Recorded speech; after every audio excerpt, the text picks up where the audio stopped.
People think that they can walk down to the bank and get their cash anytime they want. I have news for them. It's not that easy. Go to your local bank and ask for, $15,000 in cash. The teller's face will turn white. She'll call the branch manager over. They'll ask you, why do you want it? What's your business? They'll ask you for ID. They'll file a currency transaction report. That goes to something called the Financial Crimes Enforcement Network, government agency.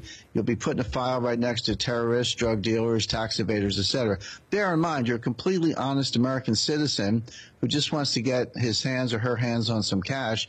You will be treated like a criminal. If you take a smaller amount, maybe say $5,000, do that twice in a row. That's structuring, which is actually a crime, and they'll file a suspicious activity report. So, people ask me how the war on cash is going. I say, well, the war on cash is over. The government won. You may think you can get your cash, but you can't. Wow.